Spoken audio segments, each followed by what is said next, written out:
तो फिर उसका कोई मतलब ही ना, फिर भरोसा क्या। आप उस परमात्मा के भरोसे पर रहो। तो एक राजा एक बार घूमने के लिए निकला और घूमते घूमते राजा एक जगह पर गया तो उन्होंने क्या देखा, एक बच्चा छोटा सा एक मट्टी का खिलौना बना रहा है। मट्टी के खिलौने को बनाकर फिर वो बच्चा उस मट्टी के खिलौने में कानों में कुछ कह रहा है। कहने के बाद उस खिलौने को बच्चा तोड़ देता है। वो बच्चा बार बार मट्टी का खिलौना बनाता है, उसके कानों में कुछ कहता है और खिलौने को तोड़ देता है।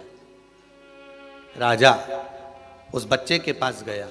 राजा ने उस बच्चे से कहा, बाबू बालक क्या कर रहे हो, इसके खिलौने के कान में क्या कहते हो और बाद में खिलौना तोड़ देते हो, आखिर बात क्या है। तो उस समय पर वो तुरंत वो बच्चा कहता है कि मैं इस खिलौने के कान में कहता हूं कि तू राम बोल राम बोल राम बोल। पर बच्चा जब खिलौने के कान में कहता है तो ये मट्टी का खिलौना राम नहीं बोलता, इसलिए मैं इसको तोड़ देता हूं। जो राम ना बोल पाए, जो भगवान का भजन ना कर पाए, उसको रखकर करूंगा क्या, इसलिए मैं तोड़ देता हूं। राजा को अच्छा लगा। राजा ने कहा, बेटा आप हमारे राजभवन में रहोगे, हमारे साथ रहोगे, इतने धर्मात्मा इतने पुण्यात्मा इतने संकीर्तन वाला हमारे नगर में रहे, इससे बढ़कर सुख क्या है। आप हमारे नगर में रहोगे, आप हमारे राज्य में रहोगे। राजा ने कहा, तो बच्चे ने कहा, मैं रहने को तैयार हूं, पर मेरी 4 शर्तें हैं। अगर मेरी 4 शर्त आप मान जाते हो तो मैं आपके साथ में रहने को तैयार हूं। पहली, जब मैं सोऊंगा आपको रात भर जगना पड़ेगा। दूसरी, कपड़े में पहनूंगा तो आपको नग्न रहना पड़ेगा। तीसरी, महाराज जब मैं खाऊंगा, अगर मैं खा रहा हूं तो आपको भूखा रहना पड़ेगा। और चौथी, मेरे दुख में मेरे साथ हर पल खड़े रहना पड़ेगा। राजा बोला, ये तो कैसी शर्त है तुम्हारी कि तुम खाओ मैं भूखा रहूं, तुम सो में जागूं और तुम पहनो में नग्न रहूं, ये कहाँ की बात है। तुम्हारे दुख में मैं हमेशा खड़ा रहूं, ये तो फालतू की बात है, ऐसा तो कभी हो नहीं सकता। तो इतने में बच्चा बोला, जब तुम ये सब चीजें नहीं कर सकते तो मैं आपके साथ कैसे रह सकता हूं, तो फिर किसके साथ रहेगा। बच्चा कहता है, जो इन शर्तों को निभा रहा है आज तक, मैं उसी के साथ रह रहा हूं। कौन निभा रहा है इन शर्तों को, हमसे महान कौन हो सकता है जो इन शर्तों को निभा रहा है। बच्चे ने कहा, वो मेरा ओघड़दानी मेरा त्रिकालदर्शी शिव कैलाशी निभा रहा है, मेरा शंकर इन शर्तों को निभा रहा है। पहली शर्त है, मैं सोऊं तू जाग, मैं चैन की नींद सोता हूं और मेरा शंभू रात भर जगता है मेरे लिए। वो भगवान मेरे लिए जगता है। मैं सोऊं वो जागता है, मैं खाता हूं वो भूखा रहता है। मेरा भगवान सबको खिला देता है, आखिरी में बैठता है, कोई भूखा रहता है तो उसको भी खिलाने भाग जाता है। वो मेरा शंभू है। और मैं पहनूं वो नग्न रहता है, उसको कोई मतलब नहीं। कैलाश पर अड़भंग होकर पड़ा हुआ है, अड़भंग होकर रह रहा है, उसको कोई मतलब नहीं कि कौन सा अंबर, कौन सा पीतांबर, कौन सा। एक बहन जी ने व्हाट्सएप पर मैसेज लिखा था, आशीष जी बता रहे थे कि उन्होंने लिखा है कि मैं जब भगवान को जल चढ़ाने के लिए जाती हूँ तो थोड़ा सा जल गर्म करके ले जाती हूँ। तो मेरा पति और मेरा पुत्र दोनों मुझ पर बहुत हंसते हैं। पति कहता है, जो कैलाश पर रहता है, जो अमरनाथ की गुफा में रहता है, जो इतनी ठंडी जगह पर रहता है, जो केदारनाथ में रहता है, जो इतना ठंडे में रहता है, और उसको तो कुनकुना जल चढ़ाती है। मेरा पति भी हंसता है, मेरा बेटा भी मुझ पर हंसता है। गुरुजी से पूछना कि मैं ठंडा जल चढ़ाऊं कि कुनकुना चढ़ाऊं।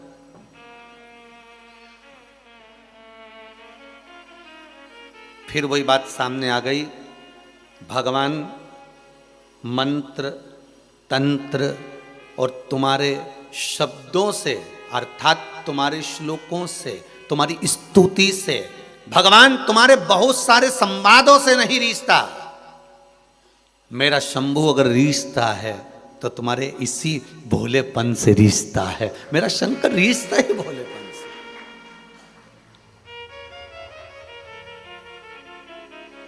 मेरे शिव को रिझाने का केवल एक ही तरीका तुम्हारा भोलापन, क्योंकि भोले का भोला है भगवान शंकर, तुम्हारे भोलेपन से रीझता है। भगवान शंकर ये कभी नहीं जानता कि तुमने क्या मंत्र पढ़ा है, क्या तंत्र पढ़ा है, क्या साधना करी है, क्या करा। भगवान तो कहता है कि तूने दिल से क्या कहा है वो बता दे। तो दिल से क्या रिझा रही हो बता दे। मेरे पति को मैंने बोला भी ठंड का समय चल रहा है, ठंड बहुत तेज है, भगवान को ठंड लग जाएगी, इसलिए मैं कुनकुना जल करके ले जाती हूँ। चढ़ा सकती हूँ, नहीं चढ़ा सकती हूँ। मेरा उस बहन से इतना सा ही निवेदन है, मेरी माता से, कि तेरा दिल करता है ना, तेरा मन करता है ना कि भगवान को, मुझे, मेरे मालिक को ठंड लग रही है, तो ये पक्का है कि तेरे मालिक को ठंड लग रही है। तूने महसूस करा होगा, तूने हृदय से अगर भगवान को दिल लगाया है, भगवान से अगर तू हृदय से जुड़ी है, तो तूने महसूस करा होगा कि भगवान को ठंड लग रही है।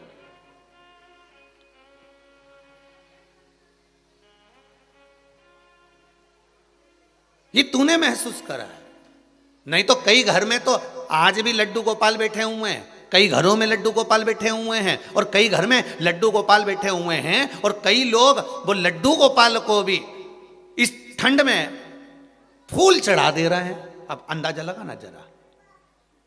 और अगर कहीं का परम भगवदीय वैष्णव हो, ठाकुर जी का कृपा पात्र कहीं का जीव हो, तो भगवान को अगर फूल भी रखता है तो थोड़ा दूर रखता है, उसको सर्दी बैठ जाएगी, उसको ठंड लग जाएगी। अगर भाव हो, उसने तो केवल भगवान माना है, उसने तो केवल भगवान को भगवान मान लिया कि फूल चढ़ाना है, सबको चढ़ाना है, मतलब चढ़ाना है। अब कईयों के मन में भाव, तो उसने ठंडा फूल, गीला फूल, पानी का फूल जिसपे पानी पड़ा हुआ था, ठंड थी, और भगवान को ले जाकर रख दिया। अब ऊपर से अब तुम कहते हो कि मेरा गोपाला है, मेरा ठाकुर है, मेरा लाडला है, मैंने उसको स्वेटर पहनाया है, मैंने उसको कपड़े पहनाए हैं, तो फिर पुष्प भी तो दूर होना चाहिए, ठंडी वस्तु भी तो दूर होना चाहिए।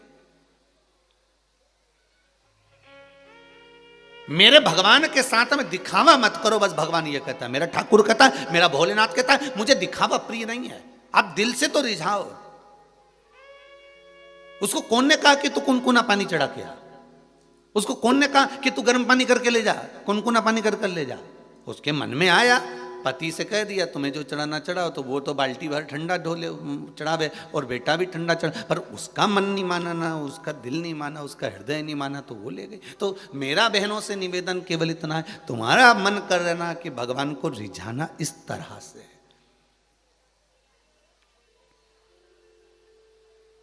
भगवान को रिझाना इस भाव से। कई लोग कहते हैं, क्यों गुरुजी तुम इतनी बड़ी बड़ी बात कहते हो, कहां लिखी है वो बताओ। तो ढूंढो ना शास्त्र और वेद में, पुराण में।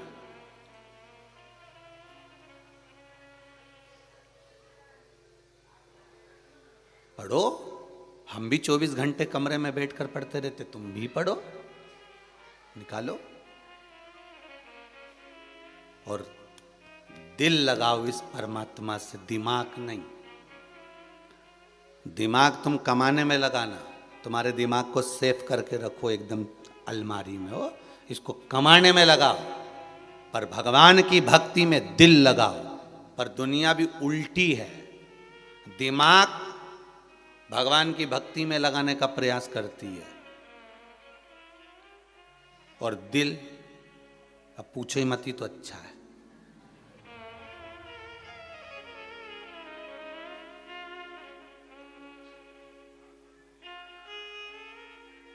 कहा दिमाग दूसरे काम में लगा लो, कमाने में लगा लो, और दिल परमात्मा में लगा लो।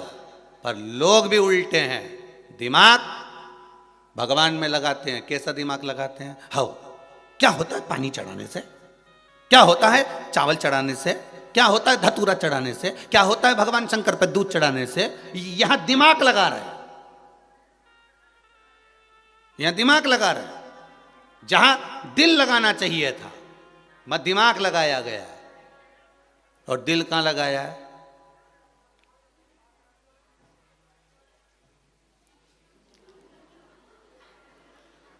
समझ जाना बस उतनी सी। अब दिल यहां लगाना था और दिमाग वहां लगाना था कि जो इतना फैशन कर रही है ये कमाई का कितना भाग निपटाएगी, दिमाग वहां लगाना था। पर वहां तो दिल लगाया और तुरंत कह दिया कितने का मोबाइल चाहिए बोल, तू बोल मैं तुझे मोबाइल ला के दूँ। हमारा 10,000 का मेरा मोबाइल टूट गया, वो की सामने की वो क्या बोलते हो हैं?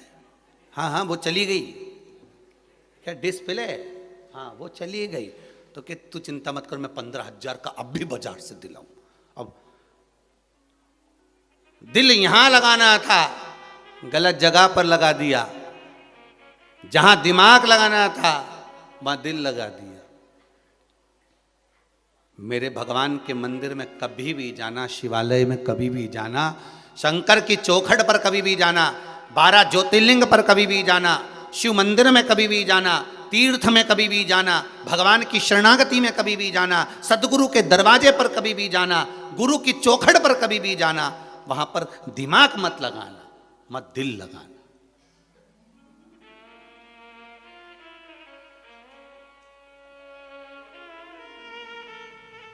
मत दिमाग लगाने की जरूरत नहीं, मत दिल लगाइए।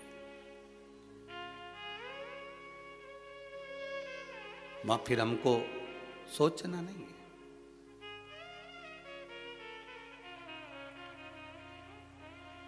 अब सौंप दिया इस जीवन का सब भार तुम्हारे हाथों में। जहां हृदय लग जाता है, दिल लग जाता है, फिर वहां दिमाग काम नहीं करता, वहां तो बस हृदय लगा हुआ है। शंभु शरणे पड़े मांगू घड़ी रे घड़ी दुख काटो, दया करी ने दर्शन आपो। हे प्रभु अब मेरा मन, मेरा चित्त, मेरा हृदय कहीं दूसरी जगह ना जाए, आपके चरणों में लग जाए। पूर्ण विश्वास दे दो। जैसे बच्चा कह रहा है मैं भोजन करता हूं भूखा वो रहता है, मैं सोता हूं जागता वो रहता है। और एक एक क्षण, एक एक पल, एक एक घड़ी हम जो भगवान को दिए हैं, हमारे परमात्मा को हमने जो समर्पित करा है, उसका फल हमें भगवान देता है। गीता जी में अगर मेरे मालिक ने, मेरे सरकार ने, मेरे कन्हैया ने, मेरे ठाकुर ने, मेरे गोपाला ने, मेरे द्वारकाधीश ने, मेरे श्री जी बाबा ने कहा है कि तू 2 कदम चलकर मेरे दरवाजे पर आ, मैं तेरे दरवाजे पर खड़ा मिल जाऊंगा। तू मेरे लिए खर्च कर कर देख, मैं तेरे लिए कुबेर का भंडार खोल दूंगा। तू मेरा भजन कर कर देख, सारे संसार में तेरा भजन चालू करवा दूंगा। ये मेरी भगवान कृष्ण गीता में कह रहे हैं।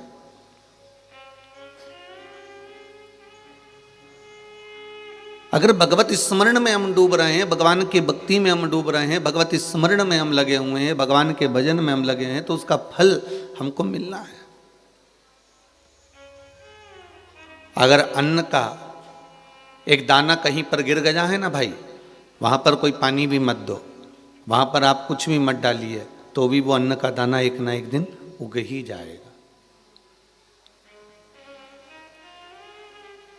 एक गेहूं का दाना अगर कहीं पर गिर गया है, एक ज्वार का दाना कहीं गिर गया है, एक मक्का का दाना कहीं गिर गया है, कोई बाजरे का दाना गिर गया है, कोई चीज़ आप खा रहे थे वो नीचे गिर गई है, कोई राई, सरसों या काली तिल आदि कादिक जो भी पदार्थ हैं, वो अगर कोई वस्तु, कोई सामग्री, कोई अनाज कहीं पर गिर गया है ना, तो उस पर ना तो तुम पानी दो, ना तुम खाद दो, ना तुम उसमें कुछ मिट्टी दो, फिर भी आज नहीं तो कल, कल नहीं तो परसों, परसों नहीं तो कभी ना कभी 6 महीने में, 8 महीने में, 4 महीने में, 3 महीने में, 2 महीने में कभी ना कभी उसमें अंकुरता आ ही जाएगी। वो प्रकट हो जाएगा, वो जन्म ले लेगा।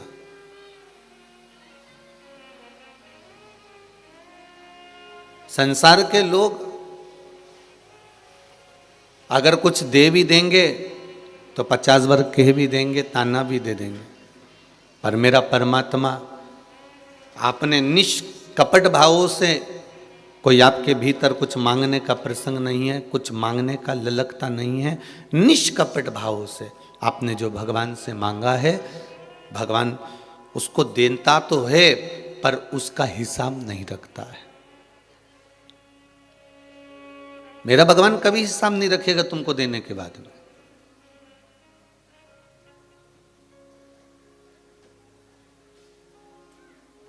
वो कहे ना, जितना जिसके भाग्य में होता, जितना जिसके भाग्य में होता, उतना ही वो पाता है। मेरे भोले के दरबार में सबका खाता है, शिव लहरी के दरबार में सबका खाता है। उसके पास में प्रत्येक जीव का वो बस इतना खाता रखा है कि तुमने भजन कितना करा, पर उसने क्या दिया उसका खाता उसके पास में नहीं। आपके भजन का खाता जरूर है कि आपने भजन कितना करा, स्मरण कितना करा, आपने नाम जाप कितना करा, आप नाम स्मरण कितना कर रहे हैं, आप नाम भक्ति कितना धारण कर रहे हैं।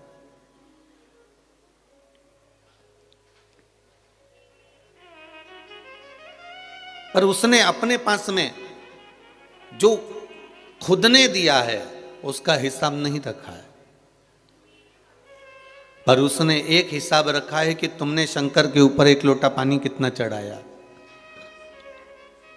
आपने शिव जी पर बेलपत्र कितनी चढ़ाई, आपने शंकर भगवान पर एक अक्षत भी चढ़ाया है, चंदन भी लगाया है, तो उसका हिसाब उसके पास में है।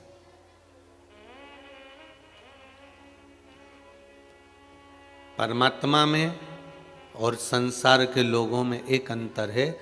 संसार के लोग कितना तुमको दिए उसका हिसाब रखते हैं, तुमने कितना दिया उसका हिसाब कोई नहीं रखेगा। आपने अगर किसी को, तुम्हारे दोस्त को, तुम्हारे मित्र को, तुम्हारे सखा को, तुम्हारे रिश्तेदार को, तुम्हारे कुटुंब वाले को जब जब जरूरत पड़ी 5,000 दोगे के भैया, हाउ ले जा, 10,000 दोगे के भैया, हाउ ले जा, 50,000 दोगे के भैया, हाउ ले जा, तुमने रोज सपोर्ट करा उसको, आपने हर 2-4 महीने में उसको कुछ ना कुछ दिया, उसने मांगा और तुमने दिया। अब एक बार ऐसा करना, जब वो मांगने आए तो मत देना।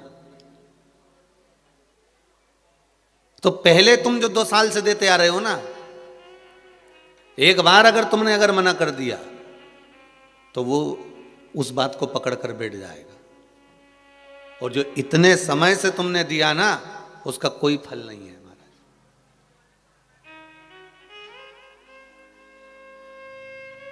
ये संसार के लोग हैं, और मेरे परमात्मा की यहां थोड़ा उल्टी रीति है।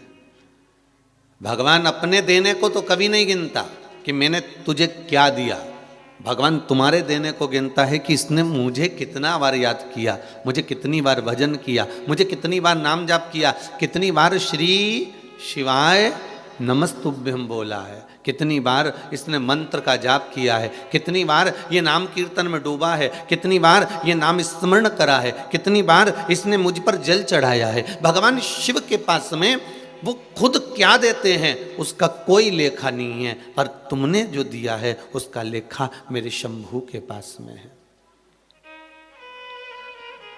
मेरे शंकर के पास में है। इसलिए कहते हैं एक शंकर कैलाश में है और एक शंकर मेरे विश्वास में है, एक शिव मेरे विश्वास में, एक शंकर कैलाश में।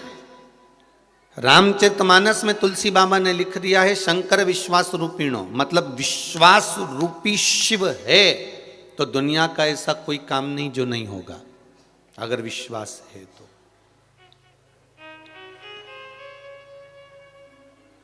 एक किसी बहन ने पत्र लिखा है।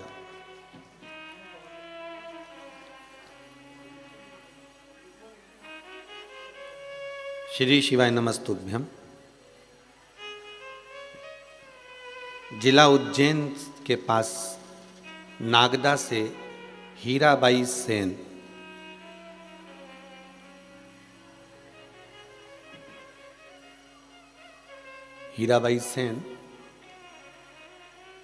पत्र लिखी है।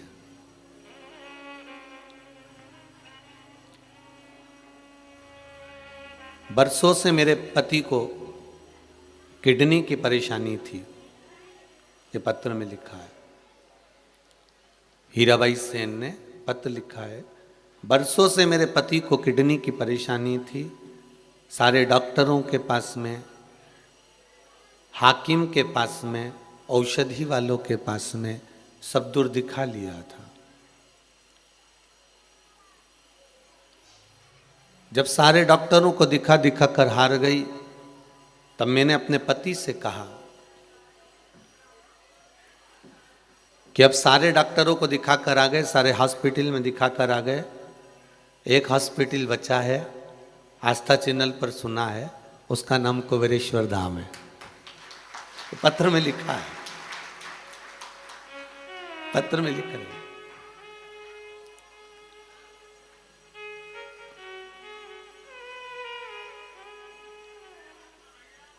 कितना सुंदर भाव लिखा है कि किसी को लगे कि हो सकता है कोई पत्र गुरुजी खुद लिख दिया हो या कुछ पत्र में और कुछ लिखा हो।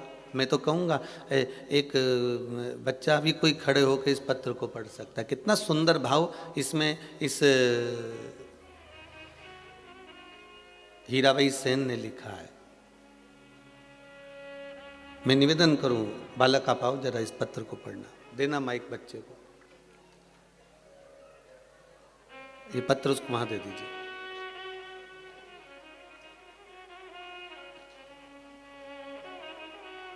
कितना सुंदर भाव इस पत्र में उस माँ ने लिखा है। शुरू से पढ़ना। श्री शिवाय नमस्तुभ्यम। गुरुदेव के चरणों में सत सत नमन। जिला उज्जैन के पास नागदा से हीराबाई सेन में मेरे पति बरसों से किडनी के दर्द से परेशान थे। डॉक्टर हकीम सभी को दिखाया, सभी जांच करी, पर किडनी के पास दर्द होने के से डॉक्टर भी सही इलाज नहीं कर पा रहे थे। मैंने पतिदेव को कंधे की दवा, अब एक ही अस्पताल बाकी है, कुबेरेश्वर धाम। तुम वहाँ पर जाकर बाबा को बोलो कर आना, बाबा आपको 3 महीने में ठीक कर देंगे।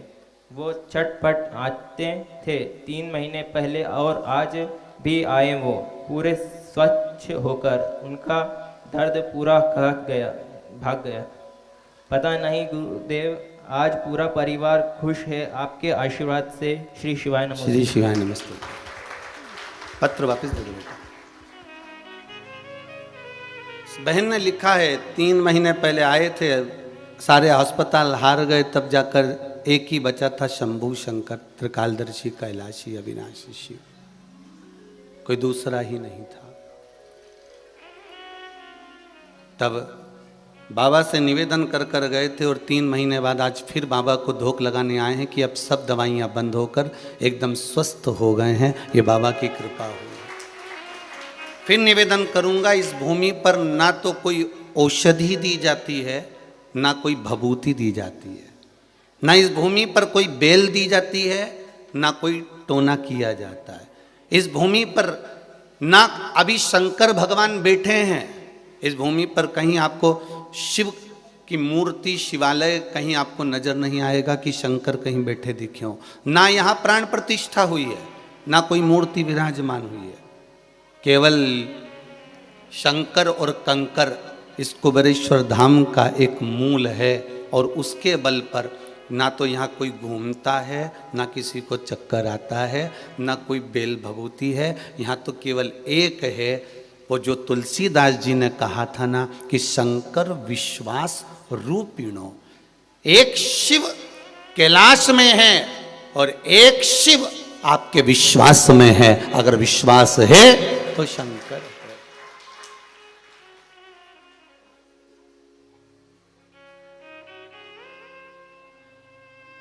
यहाँ कंकर शंकर है। आप जिस जगह पर बैठकर, जिस जगह आपको मिल जाए वहाँ वहाँ आनंद पाते हुए, घूमते हुए, स्मरण करते हुए। हाँ, अभी कोरोना महामारी चल रही है, यहाँ आने की जरूरत नहीं है। जब कोरोना महामारी समाप्त हो जाए तब आप भले बाबा के दर्शन के लिए, आप कंकर शंकर से मिलने के लिए आओ, पर विश्वास लेकर आना। जैसे ये माँ ने लिख दिया कि सब बरसों से लिखा है, बरसों से मैं तकलीफ में, मेरा पति बरसों से, और शिव कृपा होती ही ऐसी है। महाराज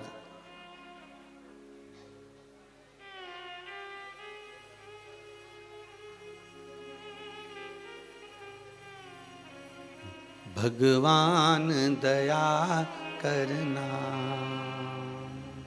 मैं तेरे भरोसे हूँ। भोलेनाथ दया करना, मैं तेरे भरोसे ना घर के भरोसे हूँ, ना परिवार के भरोसे हूँ, ना घर के भरोसे हूँ, ना परिवार के भरोसे हूँ। भोलेनाथ दया करना, मैं तेरे भरोसे हूँ। शंभुनाथ दया करना, मैं तेरे भरोसे हूँ। मैं किसी और के भरोसे पर नहीं।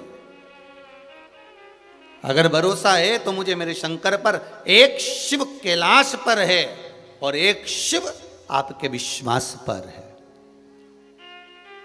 रामचरितमानस की रचना करते समय तुलसीदास जी ने लिख दिया था, शंकर विश्वास रूपिणो। अगर विश्वास है तो शंकर की आराधना करना, विश्वास हो तो शिव की पूजन करना, विश्वास हो तो शंकर पर एक लोटा पानी चढ़ाना, विश्वास हो तो शंकर पर बेलपत्र चढ़ाना, विश्वास हो तो शंकर पर अक्षत चढ़ाना, विश्वास हो तो पुष्प चढ़ाना, विश्वास हो तो शंकर के मंदिर जाना। और अगर विश्वास नहीं है तो तुम तुम्हारे घर में भले और भगवान शंकर अपने मंदिर में भले। वो शिवालय में भला है, आप अपने घर में भले।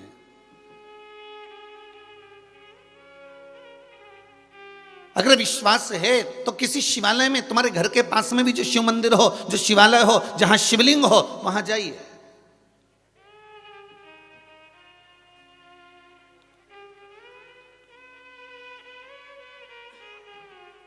और अगर विश्वास नहीं तो कहीं मत जाइए। मानो तो मैं गंगा मां हूं, ना मानो तो बहता पानी। किसी कुंड में, किसी सरोवर में, किसी तालाब में, किसी नदी में, किसी पवित्र सरोवर में अगर आप स्नान कर रहे हैं, आपने पहले ही सोच लिया कि ये तो पानी है, और आपने अगर सोच लिया कि ये महारानी है, भगवान का स्वरूप है, चरणामृत मिला है, पंचामृत मिला है, इस जल को साधारण मत समझो।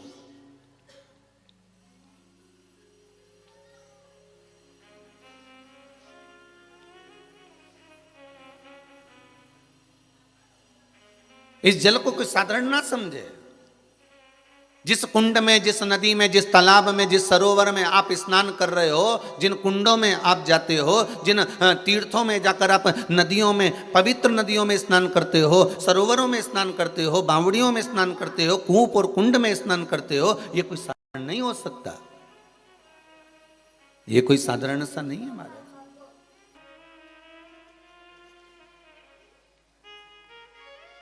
मैं साधना अग्रवाल, कन्नौज, जिला हरदा से हूं। श्री शिवाय नमस्तुभ्यम। पत्र में लिखा है, गुरुदेव, दीपावली के 2 महीने पहले मेरे बेटे की भोपाल में एक एग्जाम थी, जिस एग्जाम को उसको एक ही बार में निकालना था।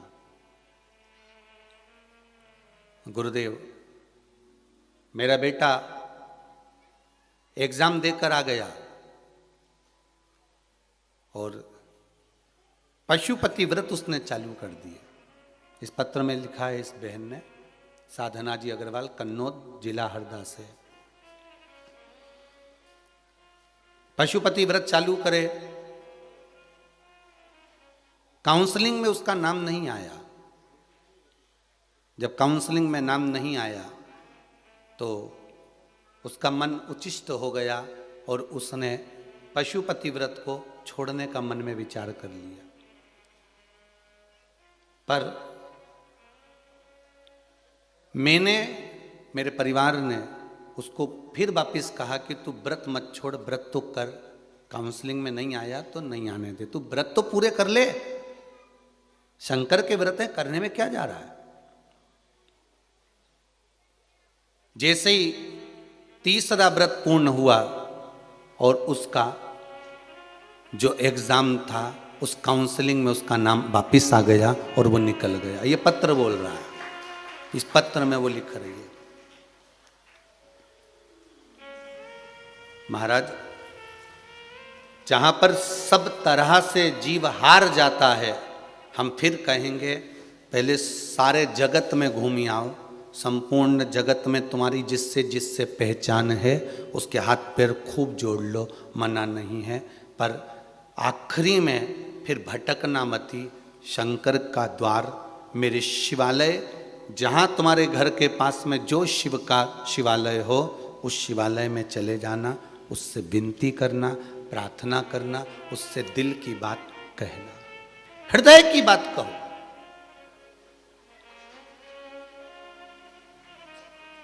हम ये भी नहीं कहेंगे कि आप कुबेरेश्वर धाम आओ, हम ये भी नहीं कहेंगे कि तुम कहीं जाओ, तुम तो तुम्हारे घर के पास में जो शिवालय है, जो शिवलिंग हो, जो शंकर जी का मंदिर हो, वहां जाइए और अपने दिल की बात, अपने हृदय की बात, अपने चित्त की बात, अपने मन की बात उस शंभू से कह दो।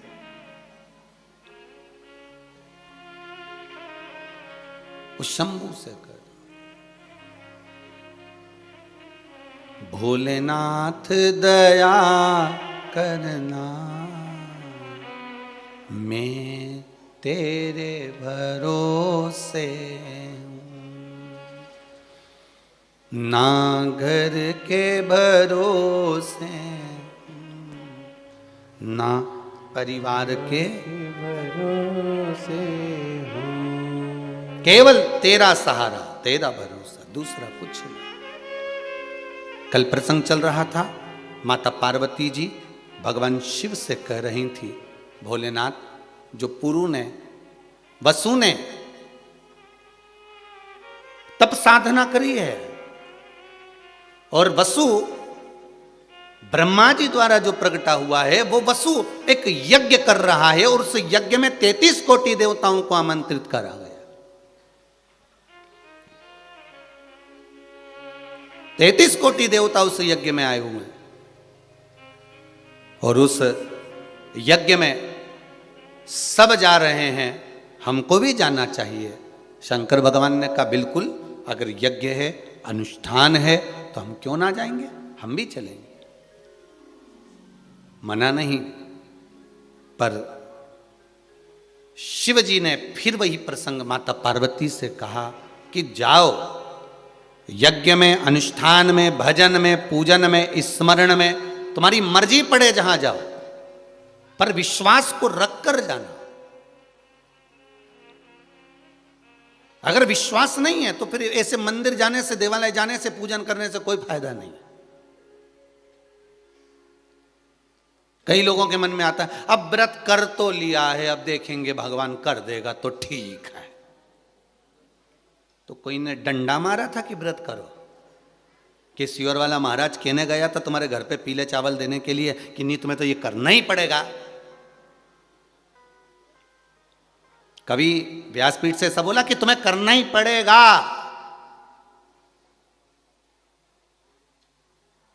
शिवरात्रि पे जो सावन के महीने में शिवरात्रि पर शिव जी का अभिषेक करवाया तो तुमसे ये कहा था कि तुम्हें करना ही पड़ेगा, ये बोला था क्या? नहीं, यहां से बोल दिया तुम्हारी मर्जी हो तो करो, तुम्हारी मर्जी हो तो मत करो। क्या किसको रोइए चादर तान के सोइए। तुम्हारा मन करे तो शंकर जी का मंदिर जाओ, नहीं तो मक्का की रोटी खाओ। कौन के तुमसे कि जाओ? कौन कह रहा तुम तो बढ़िया घी में मिड़ मिड़ के निपटाओ। मक्का की रोटी न गुड़ न जोरदार मसल मसल के न।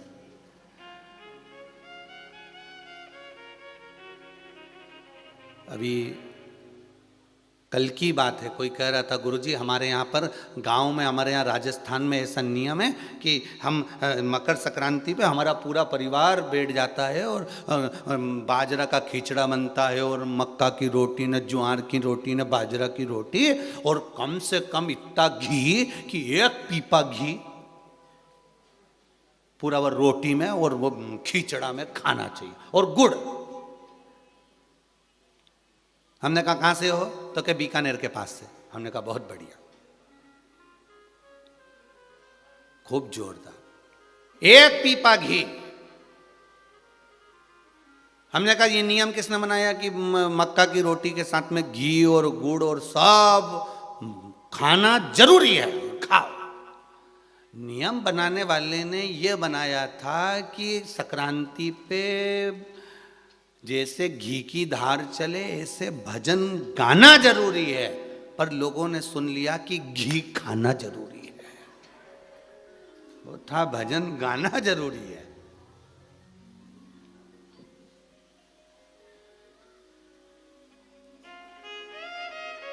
अब मकर संक्रांति पर अब मालूम पड़े किसी के शरीर की कैपेसिटी नहीं है, इतना शरीर नहीं काम करे इतना, और इतना घी खा ले तो बापड़ा 8-10 दिन तो घर से ही नहीं उठे खटिया पे, तो क्या मतलब का? ये लिखा था मकर संक्रांति पे जैसे घी की धार चले ऐसे भजन गाना जरूरी है। लोगों ने सुन लिया कि 1 पीपा घी खाना जरूरी है। वो गलती से सुन लिया, गड़बड़ हो गया।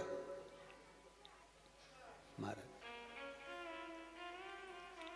भजन गाओ, स्मरण करो, जितना कर सकते हो विश्वास रखकर करो। महाराज विश्वास रखकर करोगे तो वो भजन का सुख मिल जाए, भजन का सुख मिल जाए।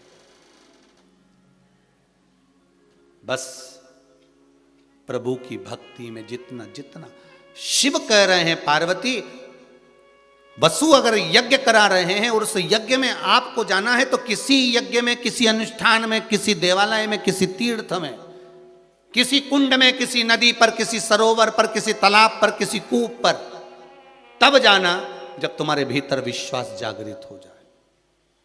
और अगर विश्वास नहीं हो तो बिल्कुल मत जाना। हम बार बार आपसे कहते हैं, आपके मन में अच्छा लगे कि शिव महापुराण से कुछ सीखने को मिल रहा है तो शिव पुराण की कथा सुनो, नहीं तो रिमोट तुम्हारे हाथ में है, आस्था चैनल चेंज करो, दूसरा महाराज आ रहा होगा उसको सुनो। 1 मिनट की देरी मत करो। तुम तो तुम्हारे पास में बिल्कुल सिरा नहीं रखा, सोफा पे ही रखा है, कुर्सी के बाजू में ही धरा है रिमोट, कई कई के तो हाथ में ही होगा, बस निपटा तुरंत। तुम्हें लगे ना कि महाराज गड़बड़ कर रहा है, महाराज फालतू की बात बोल रहा है, तो रिमोट तुम्हारे हाथ में है, तुम तो दबाओ, ने दूसरा महाराज के सुनो। तुम्हें लगे किसी और वाला महाराज फालतू की बात बोले तो तुम तो तुरंत मोबाइल में चेंज। काहे को अपना फालतू का टाइम बर्बाद करो नहीं यूट्यूब में, फेसबुक पे, तुम तो अपना इंस्टाग्राम चलाओ और तुम्हारा भजन बढ़ाओ। तुम काहे को माथा पच्ची करो बे, मतलब सी और वाला महाराज का चक्कर में पड़ा। पर विश्वास हो तो जैसे इन पत्रों में लिखा, विश्वास की गाथा इन पत्रों में जगह जगह इन पत्रों में वर्णन करी है, विश्वास की गाथा वर्णन करी है। महाराज देखो कितना सुंदर बात लिखा है। मेरे पति का 18 वर्ष से मिर्ची और मसाले का कोर्ट में केस चल रहा था। मेरी बहन जिसका नाम क्षमा की खबर आई, अब हम तो क्षमा को भी नहीं पहचानते रही, क्षमा की खबर आई कि 10 तारीख से कथा आएगी टीवी पे, आस्था चैनल पर, सुनना। तो मैंने शंकर जी को जल चढ़ाने जा रही थी और शंकर जी से कह के आई, हे भोलेनाथ 10 तारीख से शिव पुराण की कथा चालू हो रही है बस योरवाला महाराज की, तू ऐसी कृपा कर देना कि हम पूरी 7 दिन की कथा सुन लें और अदालत की पेशी इस बीच में नहीं आए। जब पत्र में रखा है, पत्र यहीं रहेंगे, तुम बाद में खूब खुश होके पढ़ लीजो। 10 तारीख से 16 तारीख तक जब कथा चले तो इसके बीच में कोई पेशी नहीं पड़ना चाहिए अदालत की, बस भगवान ऐसी कृपा कर देना। अब क्या कहूं गुरुजी, पत्र में लिखा है बस 10 तारीख को ही पेशी आ गई और 2 दिन से दिया लगा रही थी भोलेनाथ जी के कि 10 तारीख से कथा चालू हो रही है, बीच में पेशी नहीं पड़ना चाहिए, पूरी कथा सुन ले हम दोनों मिलके, बस ऐसी कृपा करना। और वो 10 तारीख को ही पेशी आ गई गुरुजी। बस बात इतनी सी है, सालों से चलने वाला केस 10 तारीख को पेशी आई और मेरे पक्ष में निर्णय आ गया। ये लो, बाबा ने कहा कथा सुनना है तो टेंशन मुक्त होकर सुन।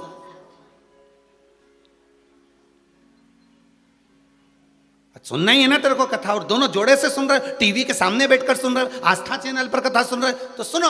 और ये मुक्त होकर सुन रहा, कहां टेंशन कर। अब सौंप दिया इस जीवन का सब भार तुम्हारे हाथों में। मैं सुनूं। अब हमारा तो आपसे भी निवेदन है, जितने लोग आस्था चैनल पर कथा सुन रहे हैं, जितने फेसबुक यूट्यूब पर कथा सुन रहे हो, विश्वास रखकर सुनना। तुम्हारा समय अनमोल है। तुम 1 बजे से 4 बजे तक कथा सुन रहे हो, ये तुम्हारा समय बड़ा अनमोल है। इस समय को केवल गंवाना नहीं है कि यहां से सुना यहां से निकाल दिया। बाबा पर विश्वास रखकर सुनना कि मैं भी शंकर की कथा सुन रहा हूं, मेरा भी ये मन में विश्वास है। 3 महीने की मैंने सुनी है कि बाबा की कथा सुन लो तो 3 महीने में पूरा करता है। एक बार दिल लगाकर, दिमाग लगाकर नहीं। कथा दिमाग लगाकर मत सुनना, दिल लगाकर सुनना। फिर मेरा बाबा भी कह देगा, इतने दिन से सुन रहा था पर दिल नहीं लगा पाया था, अब लगाई है इसलिए जा, 3 महीने कभी इंतजार नहीं करूंगा, ये दे। वो कृपा करता।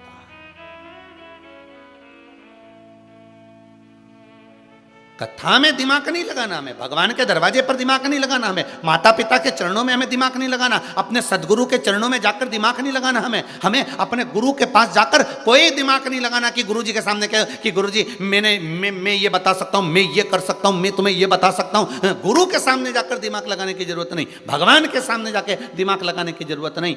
भगवान के सामने, गुरु के सामने, माता पिता के चरणों में, भगवान की कथा में दिमाग नहीं लगाना, हमको दिल लगाना है। दिल लगाओ। कोई तुमसे कहे कब तक कथा सुनोगे, कहना बस लगा है ये दिल, हृदय मन लगा। बाल्टी कुएं में डाल दी है, खींचने की देरी है।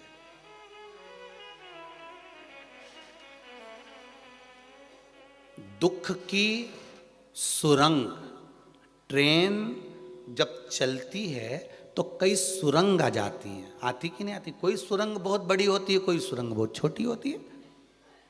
ट्रेन चल रही है, अंधेरा हो गया तो तुम क्या रेलवे वालों पे केस लगाओगे? क्यों रे, इतना अंधेरा कैसा है? तो कहेगा सुरंग में से गाड़ी जा रही है। कि टिकट वापस करोगे, कि ट्रेन में से कूद जाओगे? कुछ करोगे नहीं। टीसी से बोलोगे भैया अंधेरा कैसे, सुरंग आई है। तो इतनी लंबी सुरंग चले जा रही, अंधेरा ही अंधेरा, अंधेरा ही अंधेरा। टीसी बोलेगा चिंता मत करो, कहीं तो अंत होगा इस सुरंग का। जब सुरंग का अंत होगा तब प्रकाश वापिस आ जाएगा। कोई सुरंग छोटी होती है, कोई सुरंग बड़ी होती है, ट्रेन चलती जाती है। जब सुरंग का अंत होता है वापिस उजाला, वापिस प्रकाश हो जाता है। उसी तरह कोई दुख बहुत बड़ी सुरंग की तरह होता है, कोई दुख बहुत छोटा सा होता है जिसमें से हमको निकलना है। अगर दुख बड़ा है चिंता मत करना। दुख छोटा है, चिंता मत करना। ट्रेन चलती रहना चाहिए, तुम अपना कर्म करते चले जाओ, भजन करते चले जाओ, प्रकाश आगे चलकर मिल ही जाएगा, उजाला प्राप्त हो ही जाएगा। बस सुरंग थोड़ी बड़ी है, दुख थोड़ा बड़ा है, तकलीफ थोड़ी बड़ी है, कष्ट थोड़ा बड़ा है, पर चिंता मत करना। कर्म प्रधान है, कर्म करो, भजन करो, कीर्तन करो, मंत्र जाप करो और भगवान पर भरोसा रखकर जो व्यापार कर रहे हो, जो दुकान कर रहे हो, जो सर्विस कर रहे हो, जो नौकरी कर रहे हो, उसमें लगे रहो और उस पर छोड़कर चलो, उजाला आएगा। सुरंग का अंत भी एक दिन होता है, सुरंग का अंत भी एक दिन होगा, प्रकाश दिखेगा और तुम आगे बढ़ोगे।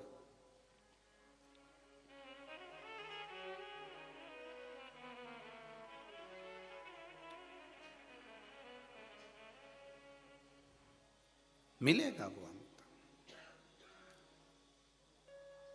देखो, विश्वास परमात्मा को प्रकट कर देता है।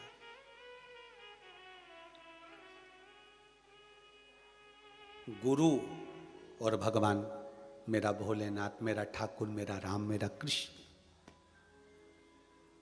चार प्रकार से कृपा करता है।